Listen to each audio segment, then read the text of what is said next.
ორი ამბავი მაქვს და ორივე ერთმანეთზე უკეთესი. თქვენ რამდენად გეხებათ არ ვიცი, მაგრამ ხო შეიძლება ერთხელ სხვის სიხარულითაც გაიხაროთ. ამბავი პირველი. ევროკავშირში საშუალო შემოსავალი 2000 ევროთი გაიზარდა. წლიური შემოსავალი. 2024 წლისას კიდევ ანგარიშობენ, მაგრამ ამბობენ, რომ ტენდენცია შენარჩუნდება. და ამაზე უკეთესი კიდევ სხვა ამბავი მაქვს. ქართულ პარლამენტარებს რომ უწოდებენ თავს, აი იმათი შემოსავალიც გაიზარდა.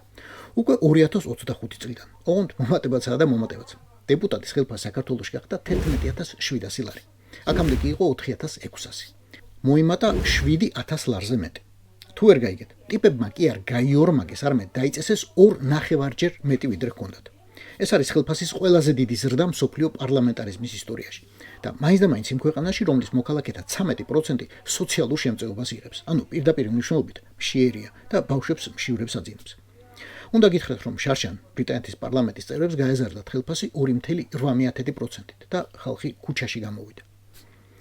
7000 ლარი, რაც პროჭორილელებმა დაიმატეს აქამდე არსებულ ხელფასზე 2200 ევროა. მოკლედ რომ აგიხსნათ, იმ ხალხმა თქვენს დეპუტატებს რომ უწოდებს თავს, საკუთარ ხელფასზე, რომელიც უკვე იყო 1500 евро, 2200 евро დაიმატა. ეს ბენზინის, დაზღვევის, ტელეფონის და სხვა წვრილი ხარჯების გარდა. ისე რომ იცოდეთ, ეს წვრილი ხარჯები ბევრი თქვენგანი შემოსავალს აღემატება საერთოდ. თუ გონიათ, რომ ცხოვრება მარტო პარლამენტში მოიწყეს, ცდებით. მინისტრის ხელფასი 4500 ლარიდან ავარდა 11500 ლარზე. სულ 200 ლარი ჩამორჩნენ დეპუტატებს. ახლა ისევ თავში დაუბრუნდეთ. რომ გითხარით, ევროკავშირის ხელფასი 2000 ევროთი გაიზარდა მეთქი მთელი წელი ვიგულისხმე. ესე იგი, ერთ წელიწადში ევროკავშირის საშუალო მოქალაქე იღებს 2000 ევროთი მეტს, ვიდრე წინა წელს და ქართველი დეპუტატი 2200 ევროთი მეტს ერთ თვეში. ლაპარაკი უნდა რომ თავს გადასარევად გწნობს და უნდა ეხლა ამას საერთოდ ევროკავშირი და რაღაცა მეტი პასუხისმგებლობა. მოინელეთ უკვე გამბები, დაალაგეთ აზრები. ბოდიში კიდევ რაღაც უნდა გითხრათ.